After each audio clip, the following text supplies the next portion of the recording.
ఓం సుముఖాయ నమః. అందరికీ నమస్కారం. బ్రహ్మంగారి కాలజ్ఞానం ప్రకారం మీనరాశి వారి పూర్తి జాతకం బయటపడింది. ఎన్నో జన్మల పుణ్యం ఉంటేనే మీకు ఈ వీడియో కనిపిస్తుంది. అంతకన్నా అదృష్టం ఉంటేనే మీరు ఈ వీడియోను పూర్తిగా వినగలుగుతారు. ఎందుకంటే బ్రహ్మంగారి మాట అంటే మనకు అది వేదవాక్యంతో సమానం. ఆయనగారు చెప్పింది వేల ఏళ్ల క్రితమే చెప్పారు. ఎవరి జీవితం ఎలా ఉంటుంది, ఏం జరుగుతుంది అనేది స్పష్టంగా చెప్పారు. ఇప్పటికీ ఆయన చెప్పింది తూచా తప్పకుండా అలానే జరుగుతుండడం మనం చూస్తున్నాం. అంత గొప్పవారు బ్రహ్మంగారు. ఇంకా విశేషం ఏంటంటే మనిషిని తయారు చేసేటప్పుడు బ్రహ్మదేవుడు ఎన్నోసార్లు పొరపాట్లు చేసినా, జీవిత రాత విషయంలో కొన్ని తప్పిదాలు చేసినా బ్రహ్మంగారు చెప్పిన కాలజ్ఞానం మాత్రం తూచా తప్పకుండా నిజం అవుతూనే ఉంది. ఇంత విశ్వసనీయంగా చెప్పిన బ్రహ్మంగారు మీ మీనరాశి గురించి ఏం చెప్పారు, ఏం జరుగుతుందని చెప్పారు, ఇప్పటి వరకు మీ జీవితంలో ఏం జరిగింది, ఇక జరగబోయేదేమిటి, మీరు తీసుకోవాల్సిన నిర్ణయాలు ఏవి, ఎవరిని నమ్మాలి, ఎవరిని దూరంగా పెట్టాలి అనే విషయాలన్నీ కూడా ఈ వీడియోలో మనం వివరంగా తెలుసుకుందాం. కాబట్టి వీడియోను స్కిప్ చేయకుండా చివరి వరకు చూసే ప్రయత్నం చేయండి. అప్పుడే మీకు పూర్తిగా అర్థమవుతుంది. మీనరాశి గురించి తెలుసుకునే ముందు జై శ్రీరామ్ అని కామెంట్ చేయండి. మీనరాశి రాశి చక్రంలో 12వది, రాసులలో చివరిది. కాని శాంతిని, ప్రేమను, క్షమను చాలా బాగా తెలిసినవారు. ఈ రాశికి అధిపతి బృహస్పతి అనగా గురుదేవుడు. గురువు ఉన్న చోట బలమే కాదు, బుద్ధి కూడా ఉంటుంది. అందుకే మీన రాశివారు ఎప్పుడూ మంచి మార్గంలో ఉంటారు. ఎప్పుడూ మంచి విషయాలే మాట్లాడుతారు. మంచే జరగాలి, అందరికీ బావుండాలి, హాయిగా సంతోషంగా ఉండాలి అనే మనసు కలిగి ఉంటారు. వాళ్లని మోసం చేసినవాళ్లకే వాళ్లు మళ్లీ నమ్మకాన్ని ఇచ్చేస్తారు. అంతటి గొప్ప మనసు ఈ రాశి వారికి ఉంటుంది.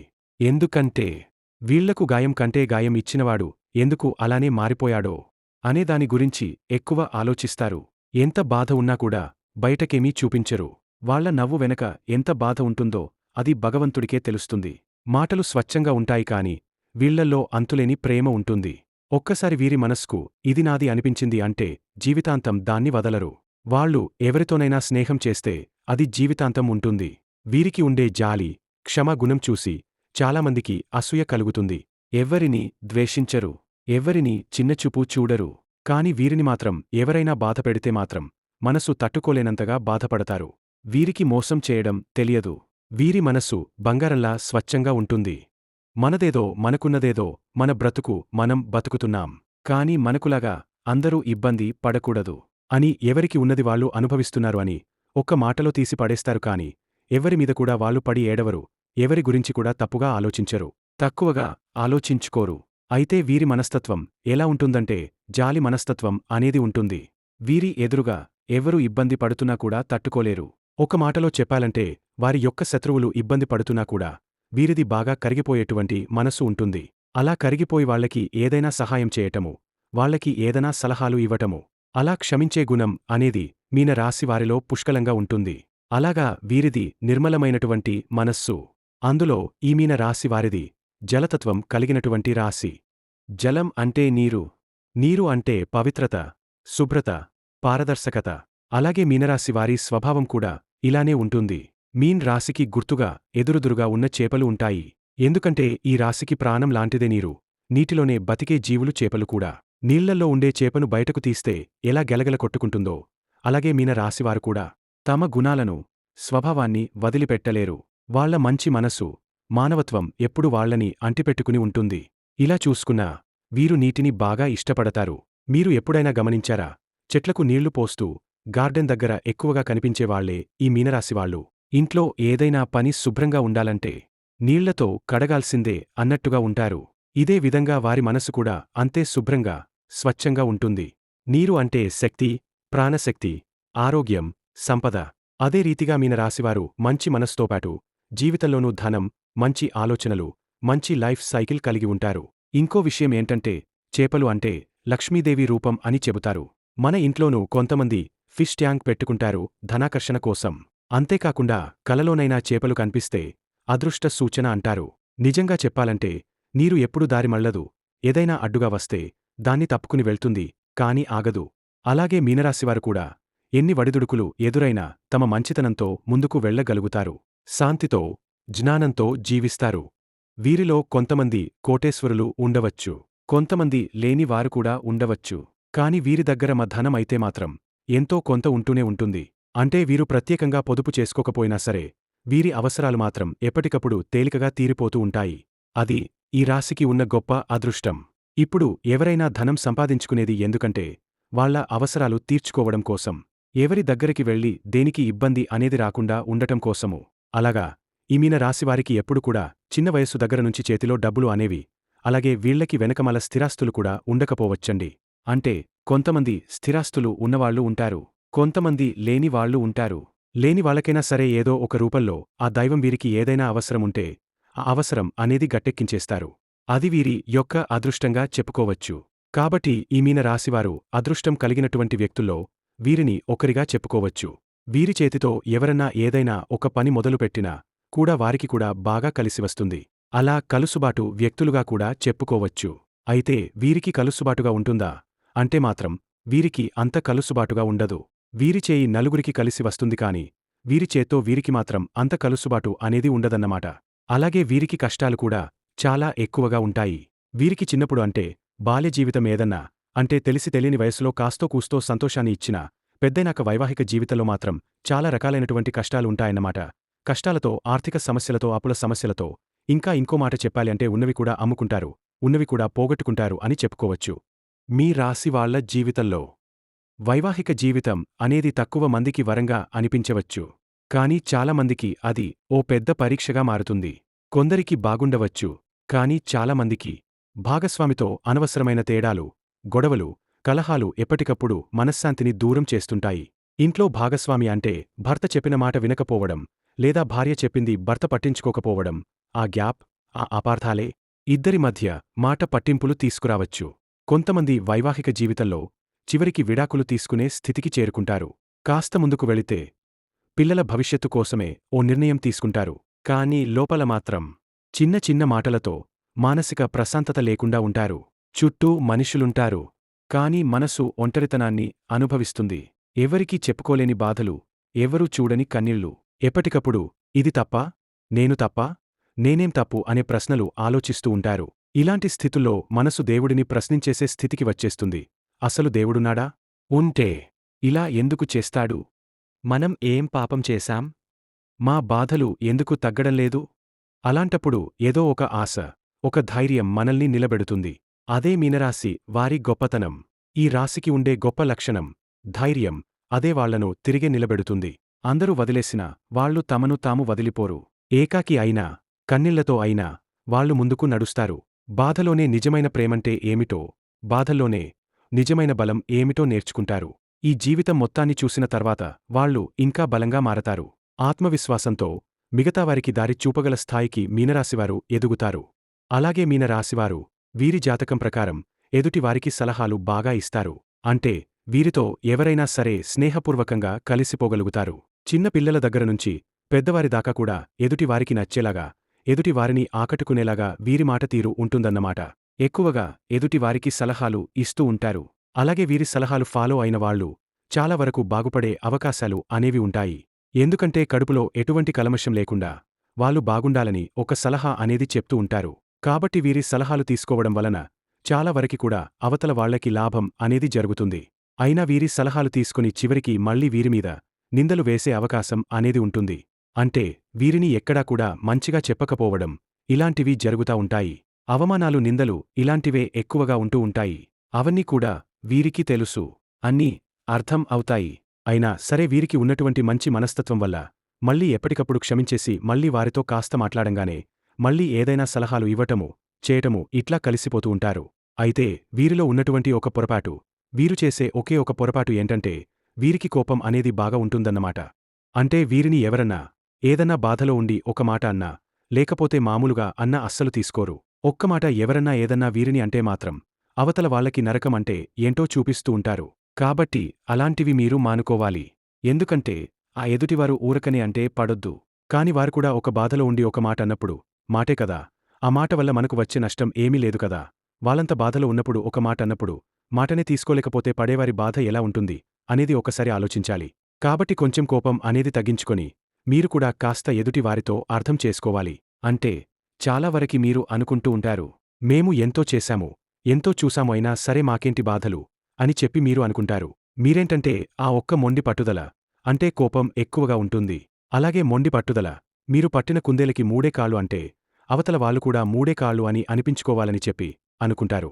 అలా ఎదుటివారు 3 కాదు 4 అన్నప్పుడు మీరు అది తీసుకోలేరు. అలా ఈ మీన రాశి వారికి ఏంటంటే కొంచెం ఆ మనస్తత్వం ఉంటుంది. మొండితనం, అలాగే చిన్నపటినుంచి పెరిగిన పెంపకం వల్ల కానివ్వండి, లేకపోతే వీరి రాశిలో ఉన్నటువంటి అంటే మీనరాశి వ్యక్తులు కొంచెం గడుస్తనంగా కూడా ఉంటారన్నమాట. మీ రాశివారు ఎవరైనా ఒక మంచి మాట చెప్తే వినగలరు. అలాగే ఒక్కసారి నమ్మిన వాళ్లకు ప్రాణం ఇచ్చేస్తారు. వాళ్ళు చెప్పిన మాటలు అర్థం చేసుకుని వాళ్ళకి సపోర్ట్ కూడా బాగా చేస్తారు. కానీ అదే సమయంలో వీరు అన్నది ఎవరైనా కాదు అన్నా, వాళ్ళ మాట నచ్చకపోయినా ఒక్కసారిగా కోపం, బాధతో ఆ వ్యక్తిపై మనస్సులో ఒక చిన్న కక్ష పెంచుకుంటారు. అది వెంటనే బయటపడకపోయినా క్రమంగా మాటల్లో, వ్యవహారంలో చూసేవాళ్లకి స్పష్టంగా అర్థమవుతుంది. ఇలా జరగడం వల్ల మీ మాటల వల్ల వాళ్ళ మనస్సు దెబ్బతింటుంది. మీ ఇంటెన్షన్స్ మంచి అయినా వాళ్ళకి మీరు ఈగ చూపేలా కనిపించొచ్చు. అందువల్ల ఈ మనస్తత్వం వల్ల మీ దగ్గర వాళ్ళు తప్పుకుంటూ వెళ్ళిపోతారు. ఒక సమయంలో మీ పిల్లలు, సన్నిహితులు కూడా మీతో కొంచెం దూరంగా ఉంటారు. కష్టం ఎక్కడంటే నిజానికి మీరు మాట్లాడింది వాళ్ళ మంచికే అయినా మీ తీరు వాళ్ళకి గడుసు గా కోపంగా అనిపిస్తుంది. కొన్ని సందర్భాల్లో పిల్లలే ఇలా అంటారు, ఇంత చిన్న విషయంలో ఇంతగా కోప్పడడం అవసరముందా అని మిమ్మల్ని ఎప్పుడూ అనుకుంటారు. దీనివల్ల మీ మాటకు విలువ తగ్గిపోతుంది. మీరు ఎంత మంచివాళ్లైనా వాళ్ళకి మీరు మంచి వ్యక్తిగా మిగలరు కాని కోపం చూపే వాళ్ళలానే ఉండిపోతారు. మీరు అన్నీ పర్ఫెక్ట్గా చూసుకుంటారు. ప్రేమ, ఆప్యాయత, బంధాలు వీటిలో మీకంటే నిపుణులు లేరు. మీరు చూపించే ప్రేమ మాటల్లో కాదు, మనస్సు నిండుగా ఉంటుంది. కానీ మనం మాట్లాడేదాన్ని వాళ్ళు వినాలనుకుంటే మొదట మనం వాళ్ళు చెప్పేదాన్ని వినాలి కదా. అలాగే మనకి ఉన్న భావాలు వాళ్ళకి చేరాలంటే వాళ్ళ భావాల్ని మనం అర్థం చేసుకోవాలి. అయితే ఇక్కడే కొంత చిన్న తేడా వస్తుంది. ఒక్కోసారి మీలో ఉన్న కాస్త మొండితనం, చిన్న కోపం, నేనే మాట్లాడాలి, నేనే గెలవాలి అన్న ఆలోచన మీ అందమైన వ్యక్తిత్వానికి కాస్త మచ్చ తీసుకొస్తుంది. ఈ కారణంగా మీ విలువే తగ్గిపోతుంది. మీ మాటల ప్రభావమే తక్కువైపోతుంది. ఎవరు మీరు చూపే ప్రేమకి విలువ ఇవ్వరు. మీరు చూపే ఆ మితిమీరిన ప్రేమ వల్లే వాళ్ళు అసౌకర్యంగా ఫీల్ అవుతారు. మీకు తెలియకుండానే వాళ్ళు దూరమవుతారు. కూరల్లో ఉప్పు బాగా వేసుకున్నా తినలేం కదా. అలాగే ప్రేమ అయినా, కోపం అయినా, బాధ అయినా హద్దులో ఉంటేనే మధురంగా ఉంటాయి. దాటిపోతే వాటి విలువ పోతుంది. మీ ప్రేమ ఎంత నిజమైనదైనా అది ఆవేశంగా, అధికంగా వ్యక్తం చేస్తే మీకే నష్టమవుతుంది. ఇంకొన్ని విషయాలు గమనిస్తే మీ ఇంట్లో వాళ్ళు కూడా ఒక లిమిట్ తర్వాత మీ మాట వినకుండా మీకు వ్యతిరేకంగా వ్యవహరిస్తారు. కానీ అసలు కారణం ఏంటంటే వారు మిమ్మల్ని ప్రేమించటం లేదని కాదు. మీ తీరు, మీ మొండితనం వాళ్ళకి కాస్త బాధగా అనిపిస్తోందన్నమాట. అయితే చిన్న మార్పుతో పెద్ద ఫలితం వస్తుంది. మీరు వినగలగడం మొదలుపెడితే వాళ్ళు కూడా మీ మాటలకు విలువ ఇస్తారు. మీ ఆత్మీయత, మీ ప్రేమ అన్నీ నిజమైనవే. అయితే అవి మరింత గౌరవం పొందాలంటే మీరు వాటిని సున్నితంగా పంచుకోగలగాలి. ఒక్కసారి అలాంటి మార్పు వస్తే ఇంట్లో శత్రువులే మిత్రులవుతారు. నిన్న దూరంగా పెట్టిన వాళ్లే రేపు మీ వెంటే నిలబడతారు. పిల్లలతోనైనా సరే మీ పెద్దరికాన్ని నిలబెట్టుకోండి. పిల్లల్లే అని చెప్పి చనువుగా మాట్లాడితే చనువును కూడా చులకనగా చూసే అభిప్రాయం ఉంటుంది. కాబట్టి పిల్లల దగ్గర ఉండాల్సింది చనువుతో పాటుగా ఒక పెద్దరికము, ఒక మంచితనము, అవతల వాళ్ళు ఏదన్నా అరుస్తున్నా కూడా సర్దిచెప్పేటటువంటి గుణము, ఇలాంటివి ఉండాలన్నమాట. అలా కాకుండా మేము పడము, మేము చేయము అంటుంటే, అంటే మీరే చిన్న పిల్లల్లాగా బిహేవ్ చేస్తుంటే వాళ్ళు కూడా మిమ్మల్ని ఒక చిన్న చూపుతో చూసేటటువంటి అవకాశాలు అనేవి చాలా ఎక్కువగా ఉంటాయి. కాబట్టి మీకు ఉన్నటువంటి మంచి మనస్తత్వానికి, మీరు చూసే విధానానికి మీ మనస్తత్వం కొంచెం పెద్దరికంగా గనుక చేసుకున్నట్లయితే మీకు వంక పెట్టటం అనేది ఎక్కడా ఉండదు. ఎందుకంటే వ్యక్తిగతంగా వీళ్ళు చాలా చాలా మంచివారు. వీరు కష్టాలు చాలా చాలా అనుభవించారు. ఒక్క మాటలో చెప్పాలంటే పుట్టుక దగ్గర నుంచి కూడా చివరి రోజుల వరకు కూడా వీరికి కష్టాలు అనేవి ఎక్కువగానే ఉంటాయి. అయినా సరే వీరికి ఉన్నటువంటి మంచి మనస్తత్వం వల్ల, దైవానుగ్రహం వలన వీరికి ఇప్పటికీ కూడా అలా జరిగిపోతుంది అని చెప్పుకోవచ్చు. అదంతా కూడా దైవం యొక్క ఆశీర్వాదము. వీరికి కొన్ని చిన్న చిన్న అనారోగ్య సమస్యలు ఉన్నాయి. మోకాళ్ల నొప్పులు, మోకాళ్ళు అరిగిపోవటము, కొంచెం జాయింట్ పెయిన్స్, కండరాల నొప్పులు, ఇలాంటివి కొన్ని చిన్న చిన్న అనారోగ్య సమస్యలతో బాధపడుతూ ఉంటున్నారు. కాబట్టి కాస్త మీరు ఆరోగ్యం విషయంలో దృష్టి ఉంచుకోవాలి. గ్యాస్ట్రిక్ ప్రాబ్లమ్స్ కూడా ఉన్నాయి. కాబట్టి సమయానికి తిండి, సమయానికి నిద్ర, మనశ్శాంతిగా ఉండటము, మాటలు పొదుపుగా మాట్లాడటము, ఇంట్లో వాళ్లతోనైనా సరే అతిగా వాదించకుండా ఉండటము, కోపాన్ని అదుపులో పెట్టుకోవటము, ఇలా కాస్త ధ్యానం చేసుకోవటము, ఇలాంటివి చేయటం వలన మీకు చాలా వరకు కూడా ఆరోగ్యం కూడా మంచిగా ఉంటుందన్నమాట. కాస్త ఎక్కువగా నీటిని తాగండి. మంచి ఆహారం తీసుకోండి. కాస్త విశ్రాంతి తీసుకోండి. దైవారాధనకు దగ్గరగా ఉండండి. దైవానికి పూజలు చేస్తూ ఉండండి. మీకున్నటువంటి బాధల్లో పడి దైవాన్ని పూర్తిగా పక్కన పెట్టేసిన వాళ్ళు కూడా ఉన్నారు. కాబట్టి మీరు దైవానికి దగ్గరగా ఉండండి. ఇంట్లో పూజలు చేసుకుంటూ ఉండండి. మీకు బయటికి వెళ్లే శక్తి ఉంటే శివాలయానికి వెళ్ళండి. ఇట్లా దేవాలయాలకు కూడా తిరగటం వలన మీకు పుణ్యంతో పాటుగా మనశ్శాంతి అనేది కూడా కలుగుతుంది. అలాగే ఇంట్లో కూడా నిత్యం దీపారాధన చేసుకోవడానికి ప్రయత్నించండి. లేదా కొన్ని ప్రత్యేకమైనటువంటి రోజుల్లోనైనా దీపారాధన చేసుకుంటూ ఉండండి. ఇలాంటివి చేయటం వల్ల మీ జాతకంలో సమస్యలు అనేవి చాలా వరకు తగ్గుతాయి. అలాగే మీకు నరదిష్టి కూడా చాలా ఎక్కువగా ఉంటుందండి. కాబట్టి స్నానం చేసేటటువంటి నీటిలో ఉప్పు వేసుకొని చేయడం వల్ల నరదిష్టి అనేది తగ్గుతుంది. అలాగే మీరు ఏంటంటే నిమ్మకాయలు కూడా మీ ఇంటి గుమ్మానికి ముఖద్వారానికి కట్టుకోండి. అలా చేయడం వల్ల మంచి జరుగుతుంది. సోమవారం శివుడికి పాలాభిషేకం చేస్తే చాలా మంచి జరుగుతుంది. అలాగే గోమాతకు కాస్త శనగలు నానబెట్టినవి కాని ఉడకబెట్టినవి కాని పెట్టడం వలన కూడా చాలా మంచి జరుగుతుందన్నమాట. మీ స్తోమతకు తగ్గట్లుగా అన్నదానము వస్త్రదానం చేయటం వల్ల మీ జాతకంలో దోషాలు అనేవి తొలగిపోతాయి. లక్ష్మీదేవికి శుక్రవారం రోజున ఇంట్లో రావి ఆకుమీద దీపం వెలిగిస్తే మీకు చాలా మంచి జరుగుతుంది. ఇలాంటివి చేయటం వల్ల నరదిష్టి అనేది చాలా వరకు తగ్గుతుంది. జాతకంలో దోషాలు అనేవి తొలగిపోయే అవకాశం అనేది ఉంటుంది. అలాగే మీ ఇంట్లో ఏదన్నా పగిలిపోయిన వస్తువులు, విరిగిపోయిన వస్తువులు అంటే అద్దం కానివ్వండి, గాజులు కానివ్వండి, ప్లాస్టిక్ కానివ్వండి, పాడైపోయిన చీపుర్లు కానివ్వండి, ఇలాంటివి ఏదైనా ఉంటే అర్జెంట్గా తీసి బయటపడేయండి. అంటే పగిలిపోయిన దేవుడి పటాలు కూడా ఇలాంటివన్నీ కూడా తీసేసేయండి. వాటి వల్ల నెగటివిటీ అనేది చాలా ఎక్కువగా ఉంటుంది. కాబట్టి అలాంటివన్నీ తీసేయడం వల్ల చాలా వరకి కూడా ఆ చెడు శక్తులు అనేవి వెళ్ళిపోతాయి. మీకు అంతా అనుకూలంగా మారుతుంది. కాబట్టి దైవ నామస్మరణ చేసుకోండి. విష్ణు సహస్రనామం పారాయణం చేసుకోండి. ఇలాంటివి చేయడం వల్ల మీకు అంతా మంచి జరుగుతుంది. గతంతో పోల్చుకుంటే మీకు ఆర్థిక సమస్యలు చాలా వరకు తగ్గాయండి. ఆరోగ్యం కూడా కుదుటపడుతుంది. కాస్త కోపాన్ని అదుపులో పెట్టుకుంటే సరిపోతుంది. కాబట్టి చక్కగా ఇలాంటి నియమాలు పాటించండి. మీనరాశి గురించి తెలుసుకున్నాం కదా. మీనరాశివారికి వీడియో గనుక నచ్చినట్లయితే ఒక చిన్న లైక్ ఇచ్చి సపోర్ట్ చేయండి. మరిన్ని వీడియోస్ కోసం మా ఛానల్ని సబ్స్క్రైబ్ చేసుకొని మమ్మల్ని సపోర్ట్ చేయండి. జై శ్రీరామ్. ధన్యవాదములు.